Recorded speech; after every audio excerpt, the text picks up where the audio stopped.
Bye.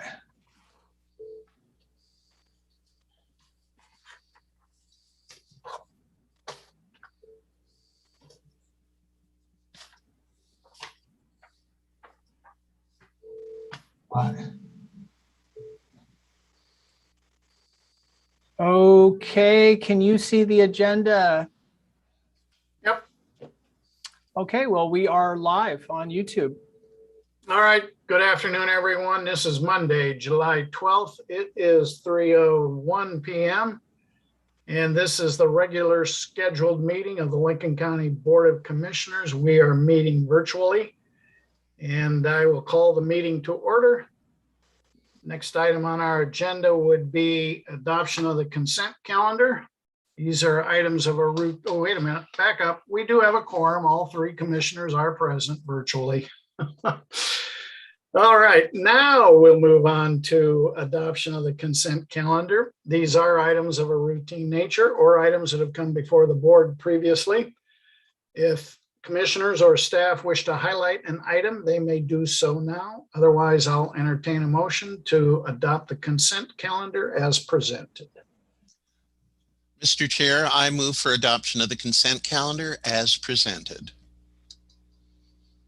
Sorry about that. I don't use Zoom as much. I couldn't unmute myself. I will second the motion. All those in favor say aye. Aye. Aye. Aye. The consent calendar is adopted. Next item are some discussion and information items. The first discussion item is a bid award for the Yachats River Road Asphalt Overlay Project. I believe Director Kenyon from Public Works is here to discuss the matter with us. Good afternoon. Good afternoon, Chair Hunt and Commissioners. I bring to you this afternoon a request to award a bid for a 3-mile asphalt overlay on the Upper Yachats River Road. Bids were received on June 16th, 2021 and read publicly at 2 p.m. We received bids from 2 qualified contractors. One was Knife River, Tangent and Eugene, and also Road and Driveway Company from Newport here locally. As you can see, Road and Driveway came in at $532,197.39. The engineer's prepared estimate was a little bit lower, $473,845. And there were 2 bid items that basically made up most of the difference. The first was the actual price per ton of asphalt. As we all know, currently the price of oil is going up, price of fuel is going up, and it does make quite a difference, not only in the trucks where they're burning the diesel, but also in the oil that they're putting in the mix. And so that was one of the larger disparities on the bid. Also, there were a few others. Traffic control, there was a large difference between engineer's estimate and both contractors' bids. But anyway, what we received for Road and Driveway is a good bid. There has been no contest on it. There's been no edits, no different versions. This is it. So my request is that you take into consideration awarding this bid to Road and Driveway for the work. Any questions from commissioners? Mr. Chair. Go ahead, Commissioner Hall. Roy, what's Road and Driveway's estimated time frame for completing this work? Well, once we have the bid awarded, we plan on giving the consent to proceed most likely mid-August. This is normally with our overlay projects, we try to get them done earlier in the summer, so that as our paint striping contractor is in town, we can get these overlays striped. In this case, because we knew schedules were going to be kind of tough, we put the actual striping of the road in the contract. So it's actually part of the contract. Therefore, they could pay this as late as mid to late September because they're doing their own striping. So we've given them a very large window of opportunity here, but I don't believe it happening any earlier than mid-August. Thank you. Commissioner Jacobson, questions or comments? No questions or comments from me. Director Kenyon, I do have one question. I'm just curious, is the need to do this overlay just the result of general wear and tear as would normally be expected, or are there other factors involved? No, actually, this road is one of the ones that's been on our lists for quite some time. To be perfectly honest, this was not going to happen this year. Originally, we were going to be paving our section of Business 20 and all of Sturdivant Road in Toledo. And when an opportunity came along to actually seek alternative funding for that project, we decided to go ahead and table that project, go after the funding. And so Yachats River Road was the next on the list. And so we try to keep a list of 6 to 8 roads that actually need overlaid. We have a rating process where each road is continually rated on the shape of the asphalt. And so for the most part, this is the very upper 3 miles of Yachats River Roads. So from just below the fork with the north fork of the Yachats up to the end, it's been almost 20 years since it's had anything. Asphalt deteriorates. We have a few sunken spots where we have slight sunken grades. It's been patched over time. So it's in need of an overlay. So like I said, it was number 2 on the list. It got bumped to number 1 when we decided to do the other one next year. Okay, it sounds like good planning to me. My question would be, I guess, directed to Council Ewell. Welcome, County Council Ewell, for the first time. I think it's official now. What's our next course of action? We have a consensus from the board. Do we bring this back next week on the consent calendar? Do you need a motion? What's the pleasure?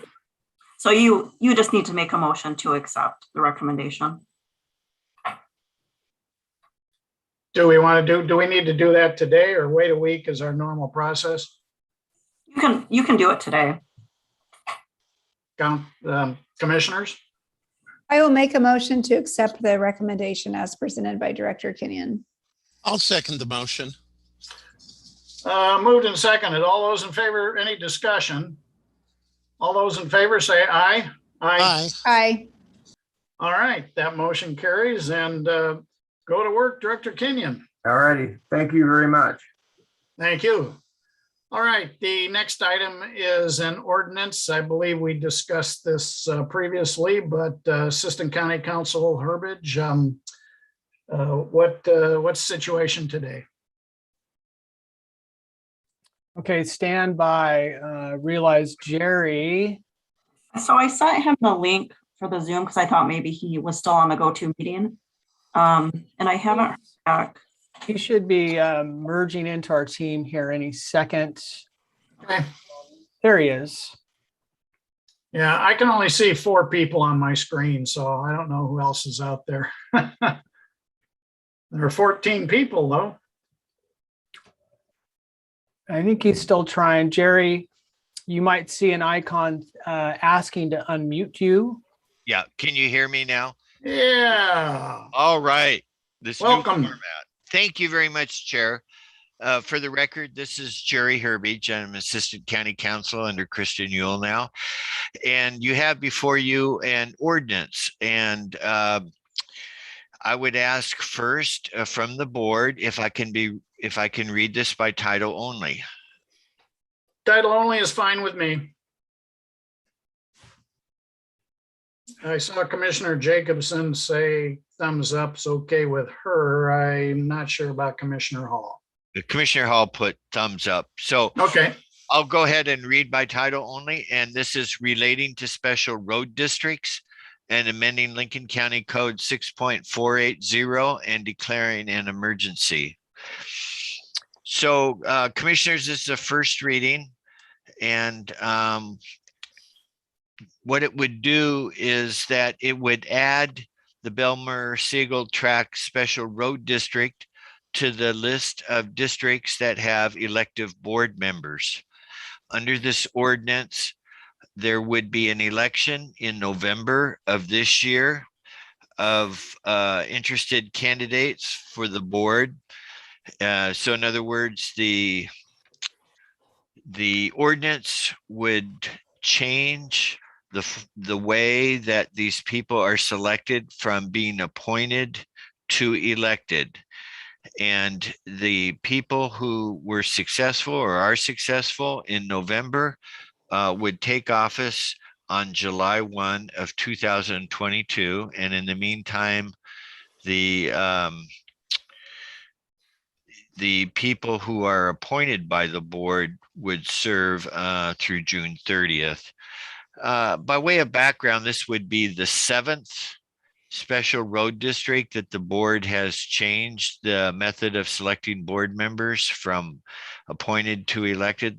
And the reason frequently is when the board gets some concerns about some complaints or about the functionality of a special district, and that's not uncommon. The board has had a policy of changing this over to elected as one way of trying to make things better.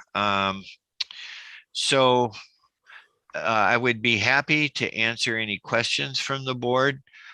You've done this, as I said, many times before, because there are a lot of other special road districts that are in this same situation, but I'd be happy to answer any questions if you have any. commissioners, questions? Yeah, I can't see everybody, so. None I from guess- here, Mr. Chair. Okay, thank you, Commissioner Hall. Commissioner Jacobson? No questions from me either. I think this is a needed step.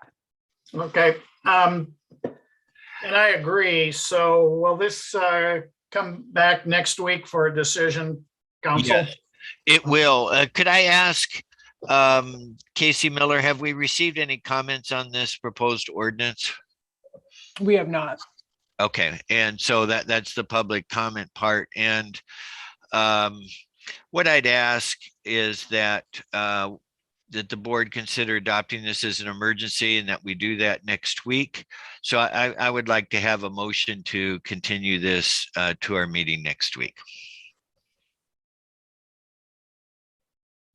I'll move to continue a discussion on the ordinance relating to special board districts and amending LLC 6.480 and declaring an emergency to next week's meeting. I'll second that motion. Any discussion? Moved and seconded. All those in favor say aye. Aye. Aye.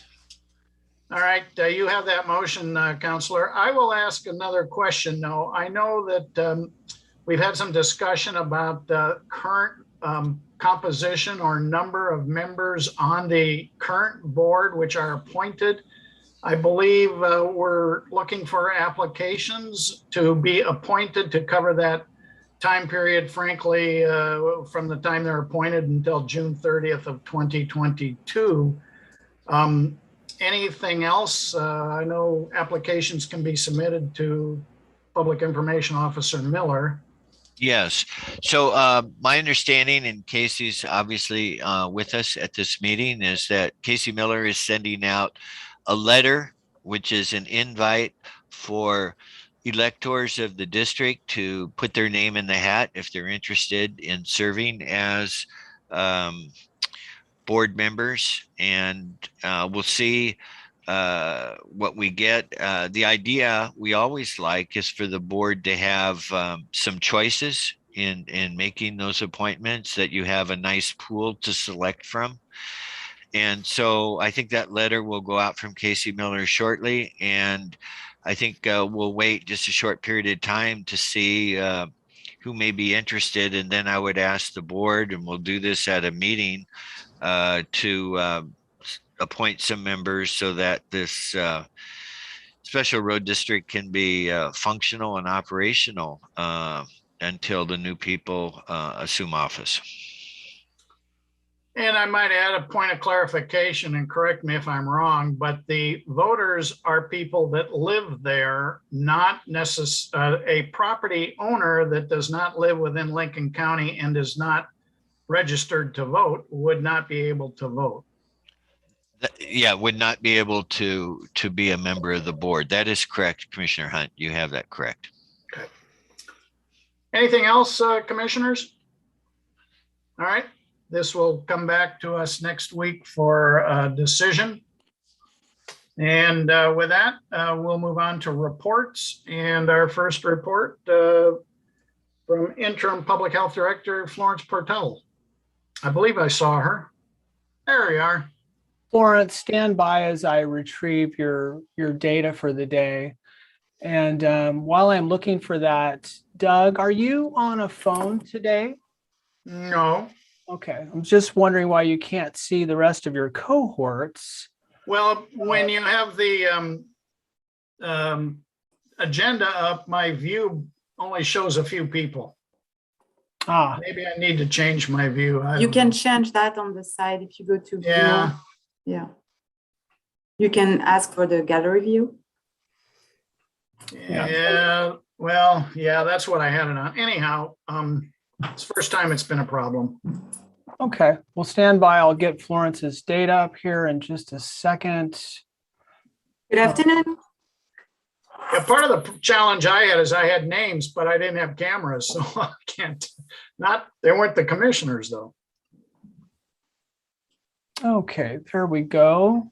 All right, I got all three commissioners, and Florence, so I'm good.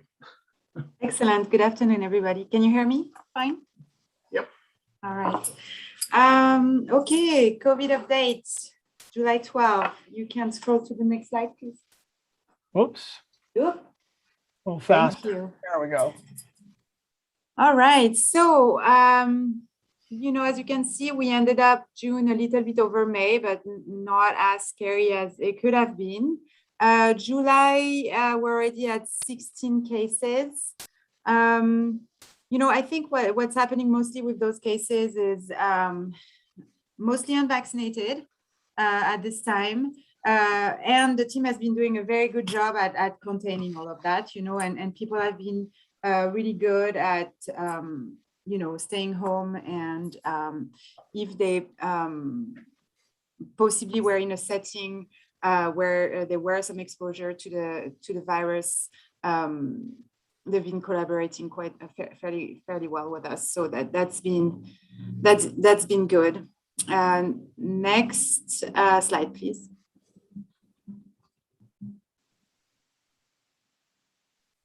All right, so a little bit more detail on those cases. So as you can see, on the majority of the cases for July have been this past week. They're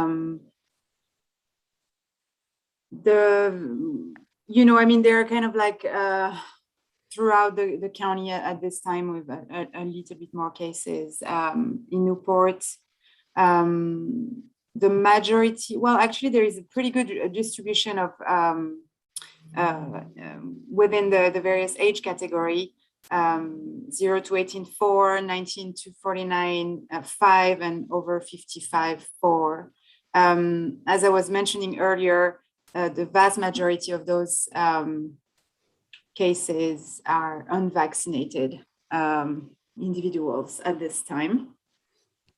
Next slide, please.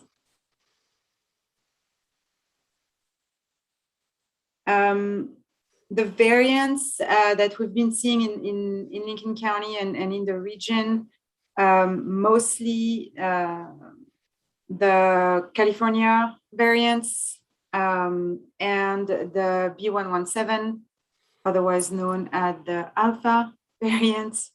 We haven't seen yet any Delta. It doesn't mean that it's not going to come because it's definitely in Oregon at this time. Next slide, please.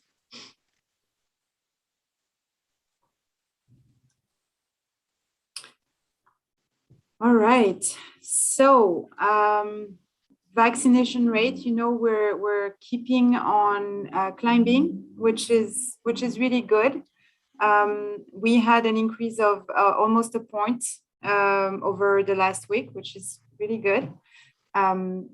As you can see, we've passed the 70% of people vaccinated, and this is over our 12 and older, which is really exciting.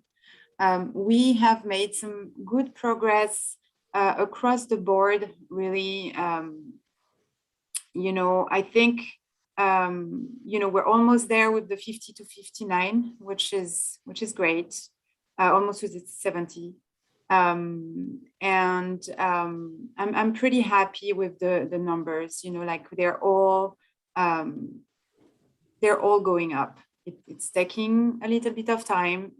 And, you know, we are making sure that we're talking to people and that we are, you know, going into those areas where our vaccination rate is still a little bit low. Next. But overall, I mean, they're just so we're clear, there are some counties in the state who are at 30% vaccination rate. So I think we're doing really, really good.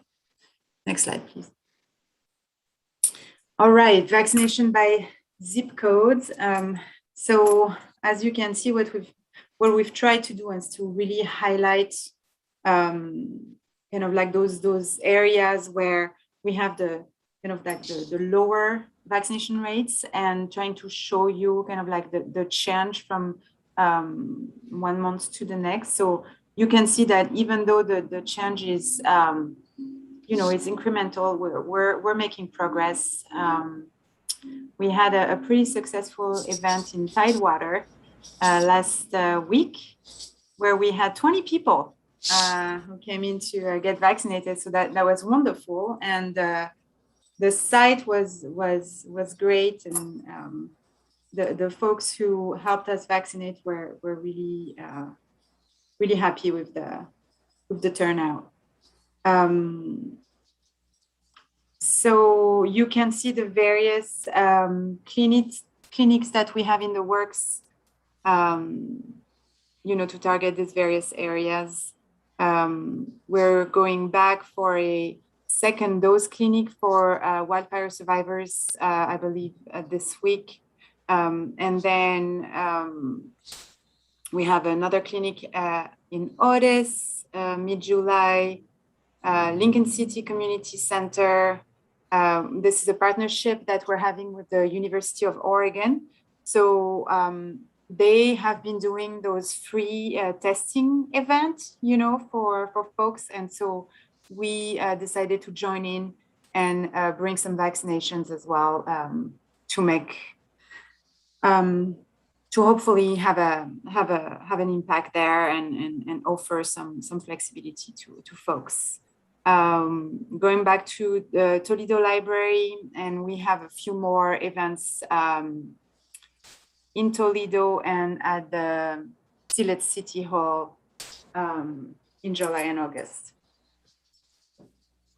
So Florence, this is Doug. I had a conversation with a constituent out in Nashville, and my understanding is we're working to schedule a clinic out at Nashville. Yes, we're working definitely to set up a clinic there, and we also had some clinic in Logsden in partnership with Benton County. So, but yes, definitely, I forwarded your email to the team, and they are working on it. Okay, well, I encouraged, well, frankly, the constituent had some concern about our efforts and how they may not be very successful, and I indicated that, first of all, it was important that we be in the East County, and second of all, any efforts to increase the number of people vaccinated, I felt was a success. So I'm glad to hear that's moving forward. Oh, yeah. Yeah, that's moving forward, and we will put more events together, and we will keep on going. Yep. And, All and right. making sure that people know that we're there for them. Yep. Questions, commissioners? Hmm. I have a couple comments. Okay. One is I'm really glad to hear that the event at Don Lindley was successful. I've said this before, but every time I give an idea, I sort of hope I'm not wrong. I did tell Susan that I thought that park would be a good location. So I'm happy to hear that it was, and that people stopped and got vaccinated. That's awesome. A couple of other ideas just to throw out there.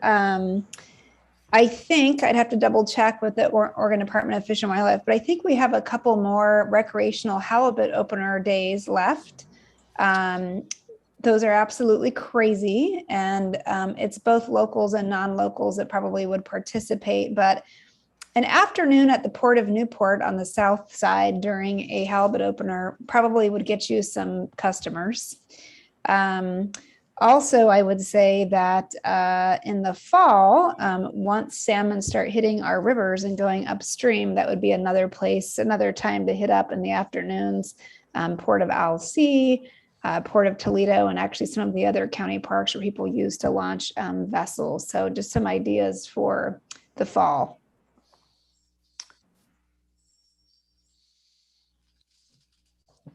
Sorry, I was muted, but I was saying that's great. And if you have more ideas, I will definitely pass them on to the team. You said Port of Alsea and Port of Toledo, correct? Yeah, and then there's also some actual some county parks up the Siletz and other places that people launch vessels on as well to catch salmon in the fall. So there's kind of several places you could catch that audience, and then catch, good pun, haha. And then like I said, halibut openers with the Port of Newport, which would be happening like now, would be a good time in the afternoon. I don't think people are going to stop in the morning to get vaccinated, but after they come back and are at port and filleting their fish, that might be a good time. And there's hundreds of boats and thousands of people that participate in halibut openers. So it really could be a good opportunity to get some new arms. Excellent. Thank you so much. Good comments. Questions, Commissioner Hall? No questions, just appreciate hearing the good progress. And I love the fact that we're now getting really creative. And if people can't or get to the vaccine, we're getting the vaccine to them. And passing the 70% mark is a huge milestone, especially when you consider, as Florence has pointed out, some Oregon counties are only at 30%. And, you know, you look at the national headlines related to COVID, and where is it surging? It's surging in places where vaccination rates are low. And thank goodness, Lincoln County isn't one of them. And I will second those comments. Well said. All right, if there's nothing more, Florence, keep up the good work. We look forward to the continuing positive reports, and thank you. Perfect. All right, move on to Echo Mountain Fire update. I'm not sure if that's Commissioner Jacobson, PIO Miller, or others, but I guess we'll turn to you, Commissioner Jacobson. Sure, I think it's a group effort, so I'll start, and I think PIO Miller has a few things, and Director Kenyon might as well. Not a whole lot to report from this week to next week. Just wanted to say that we have a continuing saga on trying to find money for our roads that survived the fire okay, but that are not surviving the recovery process. So talked to Senator Anderson, Representative Gomberg earlier today, and they are pursuing going through ODOT, and specifically over a fund I was not aware of, which is the lawnmower fund. I guess when you buy gas, it goes to gas tax, goes for roads, but when you put gas in a container, it doesn't go to the road fund. It goes to what they call a lawnmower fund. I did not know this. And yeah, news to me. And that fund is a little more versatile. And so they are speaking with ODOT to try to get money out of that lawnmower fund for these roads. No commitments yet, but that's the strategy they are working on. So just an update on that. Also, a report from FEMA. They had FEMA re-engagement activities a couple of weeks ago. PIO Miller might have a thing to add about that as well, but it was fairly successful. They saw about 40 people come to that, and they are now thinking about doing another re-engagement event sometime in September. And that's all I have for now. I also note maybe Council Yule may have some comments. Chair Hahn, actually, I was updated by Commissioner Jacobson, and I don't have any other further. Okay. PIO Miller, Director Kenyon, anything to add? I think, Roy, you've got some updates, don't you? Well, one little one to start with, we discussed it prior to the meeting. Paul Seitz, the solid waste district manager, has been turning over every rock he possibly can to try to track down the last few remaining unclean tax lots looking for ROEs.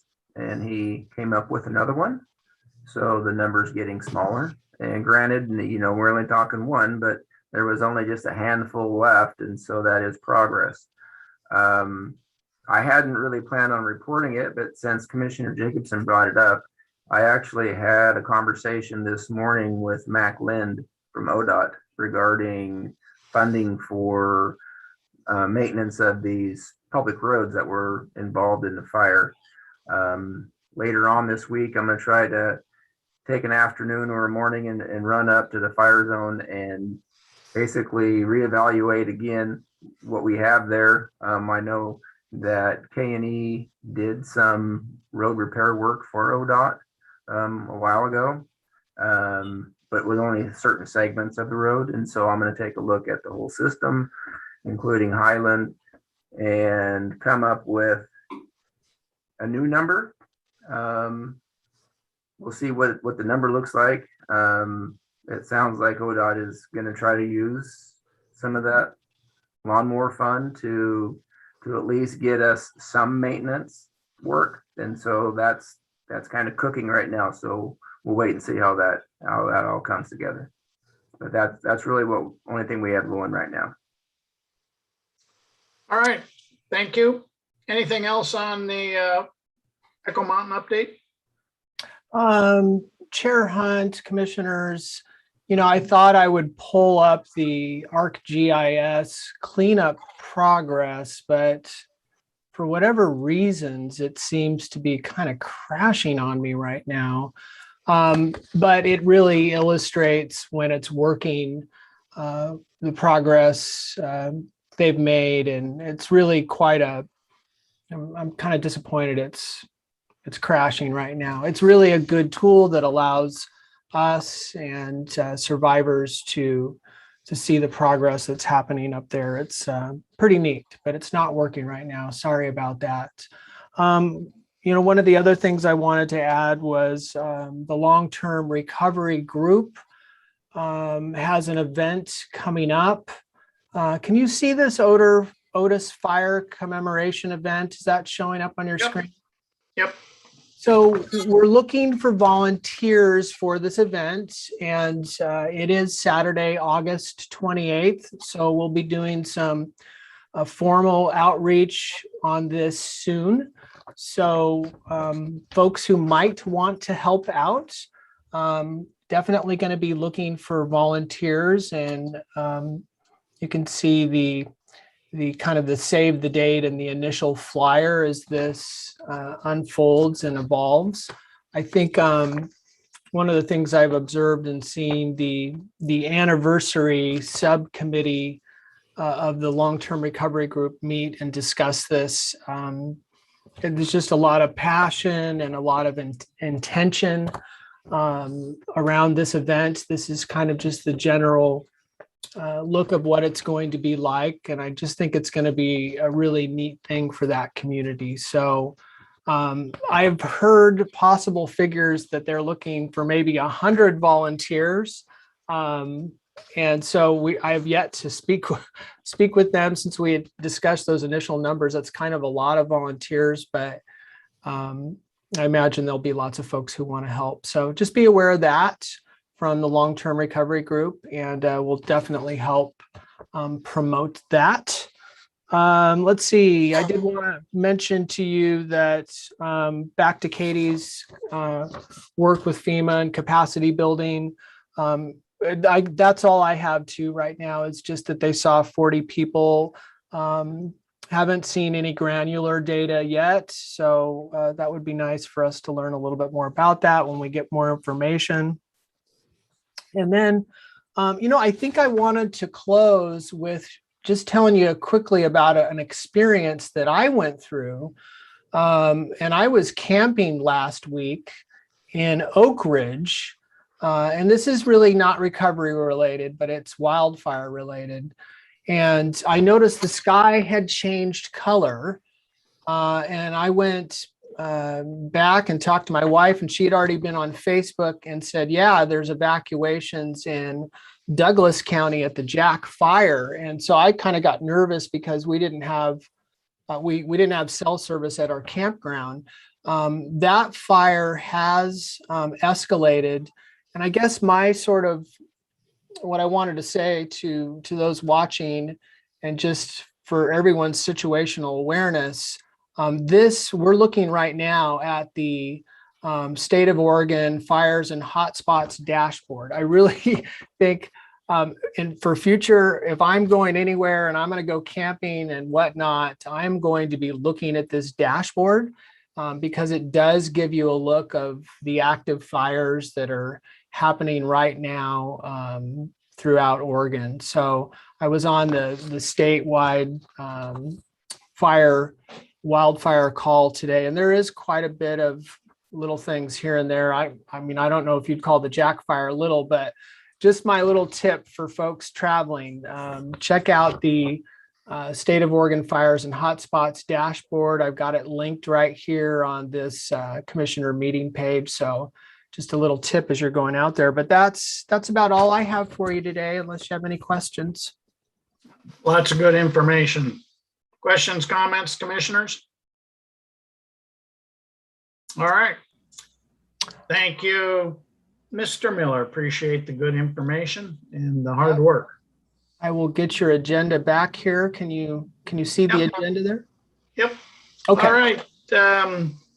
We gave the sheriff a week to kind of collect data after the 4th of July weekend, and I thought it might be nice to hear an update about the weekend. And thank you for joining us, Sheriff. No problem. Thank you, Chair Hunt, commissioners. I'm Curtis Landers, Lincoln County Sheriff. And just, we had a lot of a discussion prior to the 4th of July regarding the fire danger and fireworks and a lot of activities that we participate in during the holiday weekend. And so I thought it would be good just to provide you with an update. I can, pleasantly tell you that the holiday, I think that we were well prepared. We had, most of our members, basically all of our patrol members working over the holiday weekend, no time off and on overtime. And I think that preparedness helped out because the increased call load resulted in very little impact due to the holiday. I can tell you that we responded over the holiday weekend. There were 102 calls on July 2nd, 127 calls on July 3rd, and 102 calls again on July 4th. And of those, 11 arrests were made. That doesn't count the fireworks complaints that came in for either illegal fireworks or legal fireworks. The dispatch center puts those all on a separate CAD during these events to reduce the time necessary to enter those into separate CADs. But of those, kind of counting up, looking through the sheet on that, there would have probably been about another 42 or so on the 4th of July of just firework complaints that came in.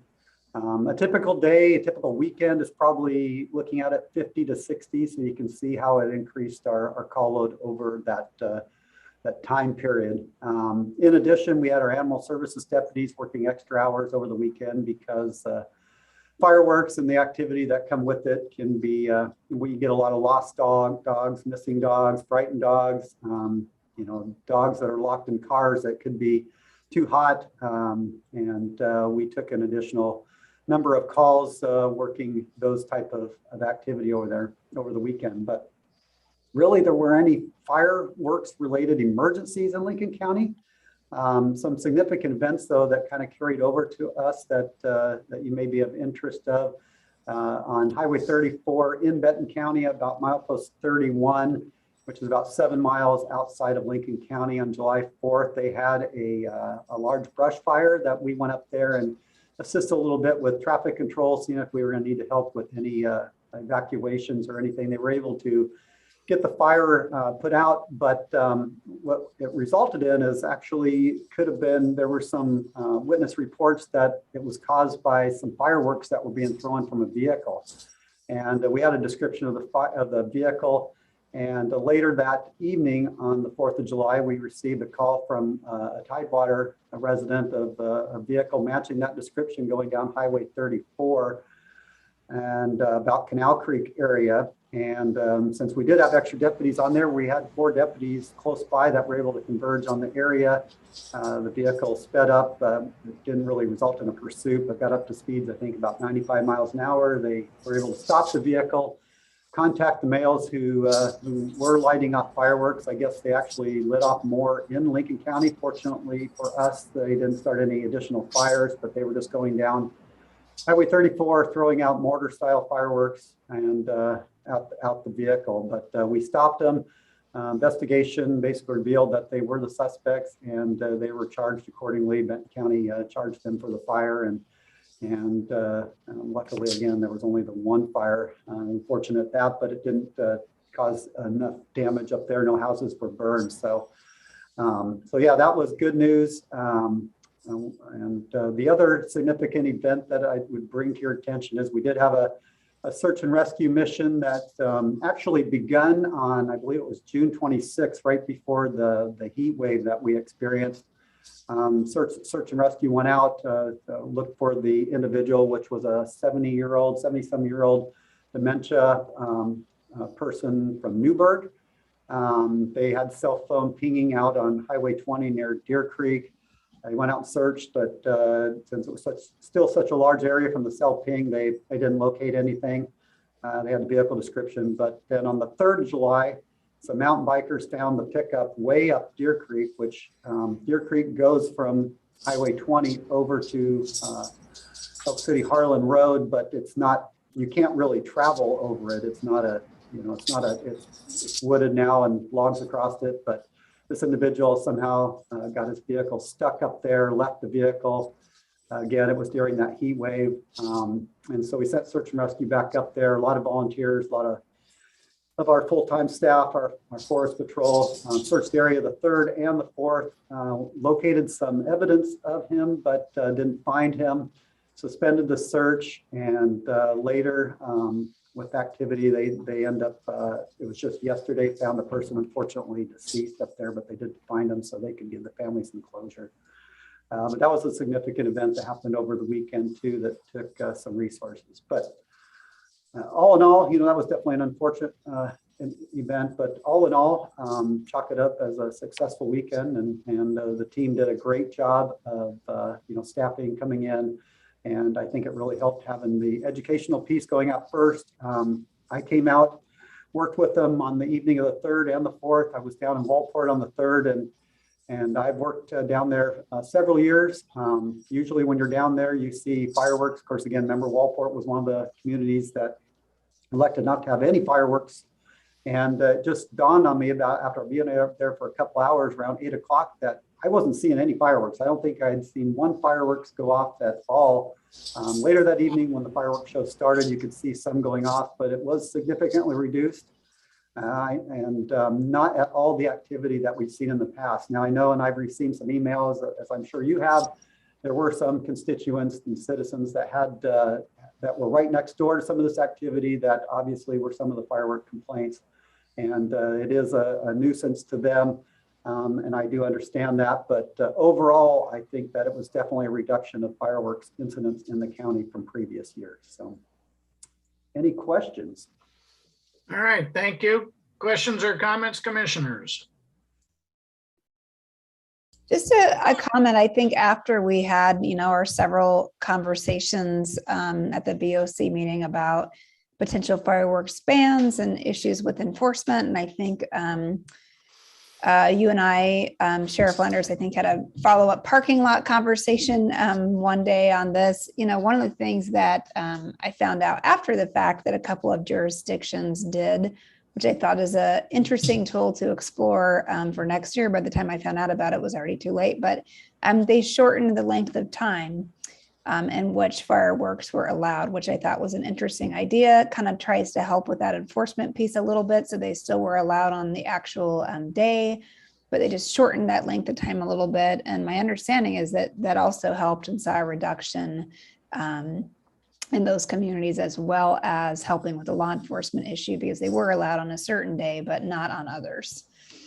Absolutely. And I think the other takeaway, and, I know we talked in the parking lot a little bit, just starting this conversation a few months earlier too. And I think having that, if there was an order by you that went into effect that, and maybe even in working with the cities to limit that and be consistent message to limit that amount of exposure to the fireworks, I think would definitely help.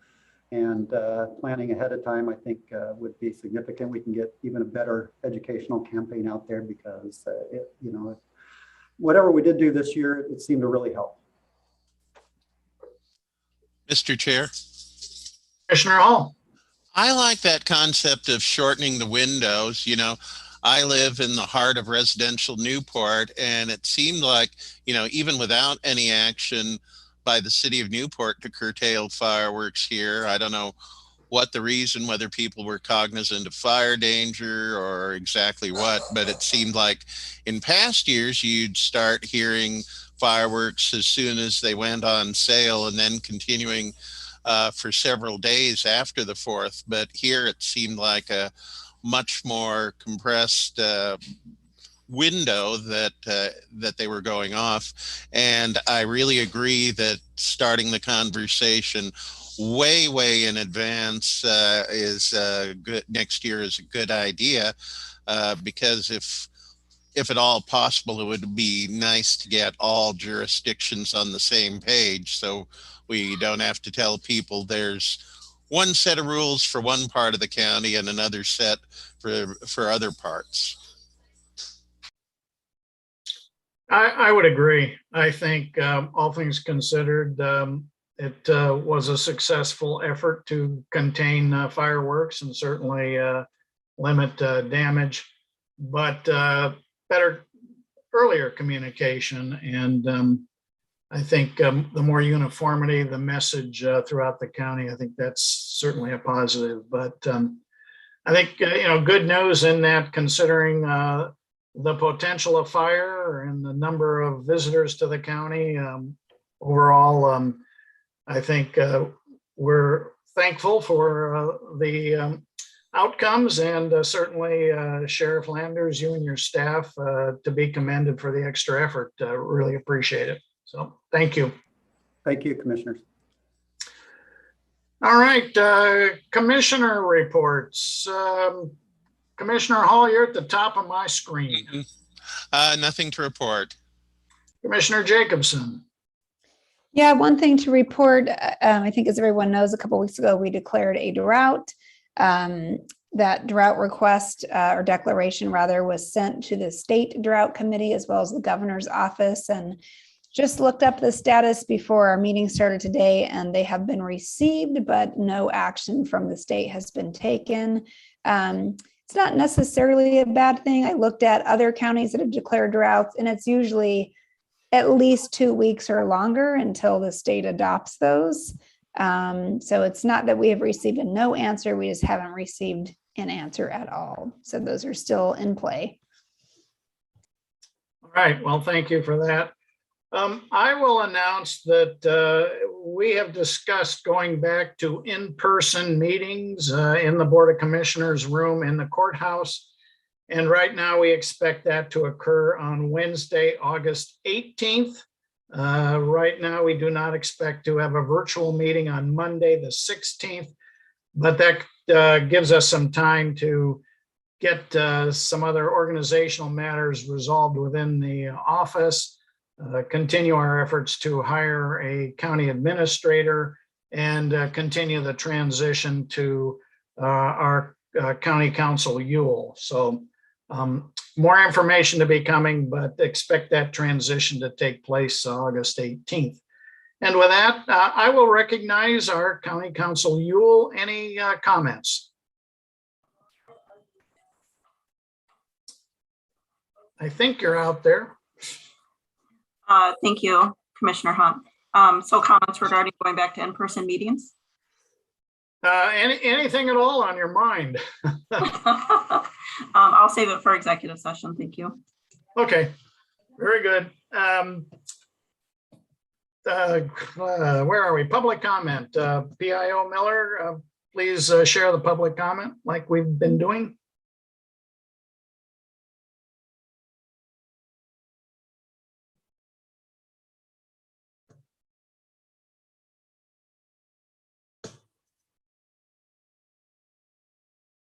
Casey, are you out there?